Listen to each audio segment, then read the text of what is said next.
I'm like fighting mad a little bit. A good little shake. I like that. Yeehaw.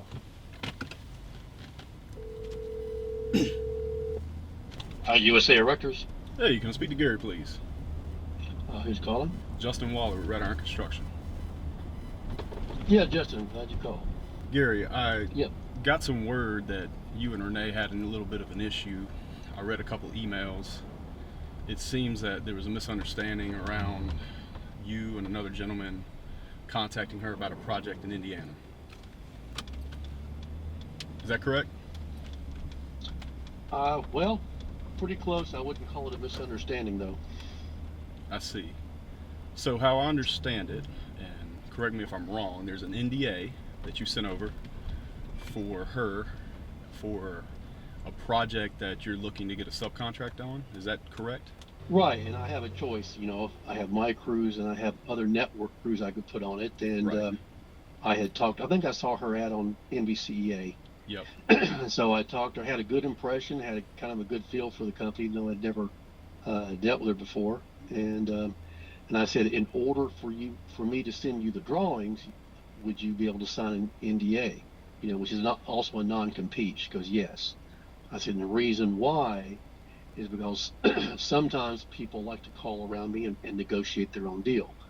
And I specifically look for these highly profitable deals in the U.S., especially up north. And that's why I send southern crews up north. So I pass up a lot of deals to get these gem of deals, okay, in construction.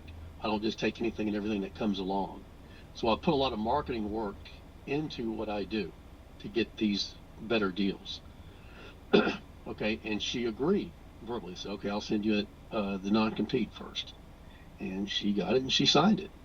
And as soon as I sent her the drawings, she called around and called to my customer I see. and negotiated a deal. All right. Well, there's a little clarification there that I'm gonna try to do my best to help with. She did not call the customer. I spoke to the customer today.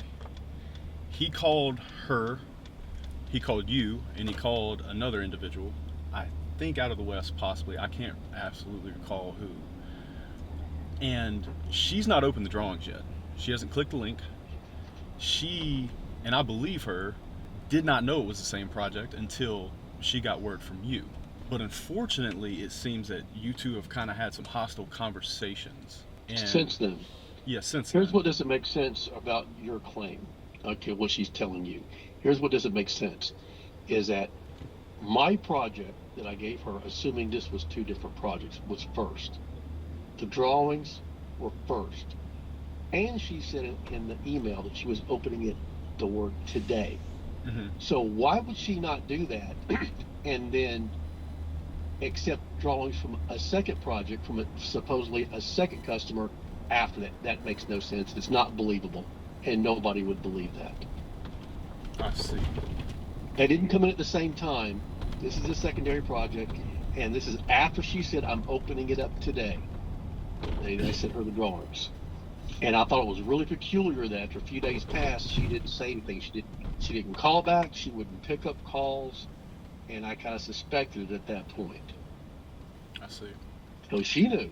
Oh, yeah. So this is She what I'm knew. going to do. I would like it if you'd create all contact between Red Iron and your company, between you and I from now on. Mostly due to the calling and the swearing. If you're going to swear, you're going to swear at me. Well, she swore at me. Okay, she's the one with the foul mouth, all right, and I don't tolerate it. Okay, she's the one that used the foul language, and she sent me an email to call her, and the only reason why I called her was to I thought she had something important to say, something of a business nature, because was still some slim possibility we could do business Sure. if she were to come clean. But instead of doing that, all she wanted to do was mouth off and curse at me. And then I told her where to get off. So it's her foul mouth. And if you're not recording your conversations, you should, because if you did, you could hear her foul mouth. What I'm going to do, and I've spoke to the client and her today, I'm going to reevaluate the entire situation on this conversation. As I said, as a courtesy to me, please call me with any other correspondence.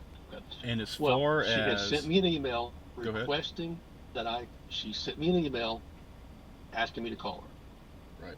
That's the only reason. Because before that, already, I was not going to communicate with them any further. It was going to be my attorney would be the next communication. But she said, give me a call. That's in the email. I thought, okay, well, maybe she's trying to make things right.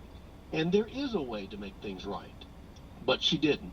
All she wanted to do was blast me with whatever it is that makes her feel good. So she got derogatory with me, and I told her where to get off. Just that simple, and I hung up. And then I sent an email saying, well, you're not supposed to like it.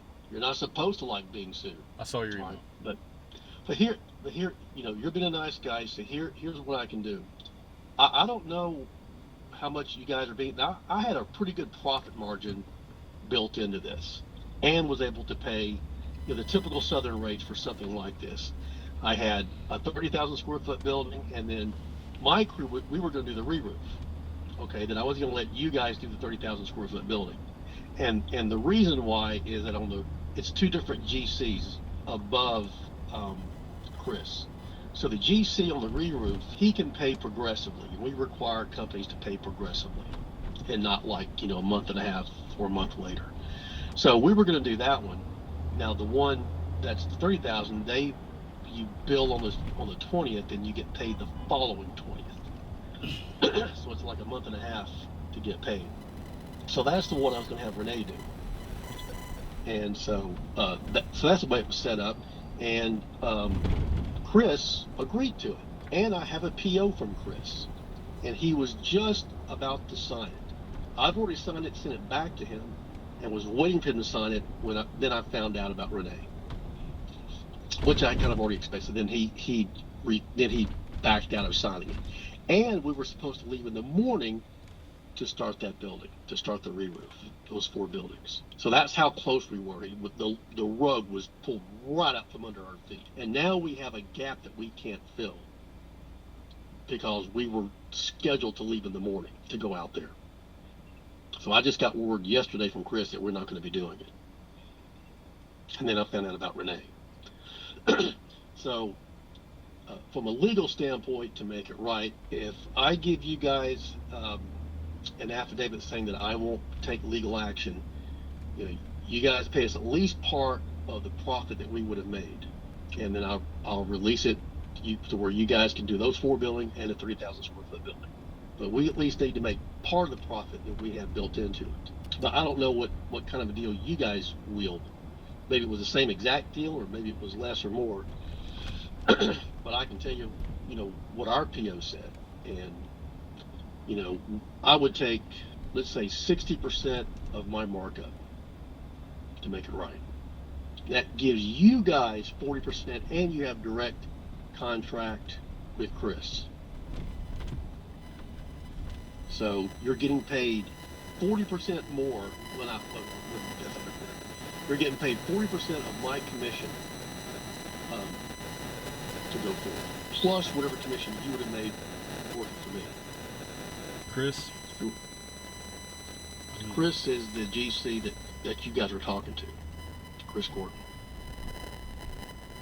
or the owner that he's working for, one or the other, unless he's using a different name for every contractor he deals with. Gary, I'm gonna be honest with you, man. I've talked with you. I've talked to Renee, who I highly trust. I talked to him directly, and he told me directly that he contacted Renee, and that Renee did not contact him because we ran an ad that same day. You've called my office, you've cursed my people, and you've threatened me with legalities. So let me tell you something, my friend. Listen to me, bro. Listen to me, my friend. You can take your NDA and shove it up your motherfucking ass. You call me with anything you've got.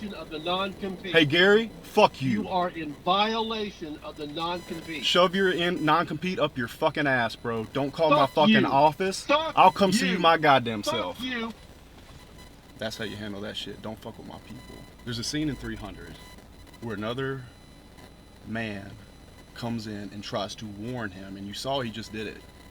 I promise I won't sue you. We'll make it legally right. Fuck you, faggot. He made my office girl, who cannot sign contracts for me, sign a non-compete for a project he does not have. I'm gonna go make money, and I'm gonna call him back and tell him I did. Fuck that motherfucker. Don't call my people and talk shit. And that's all there is to it, man. Kick the motherfucker in the hole, bro. This is Sparta.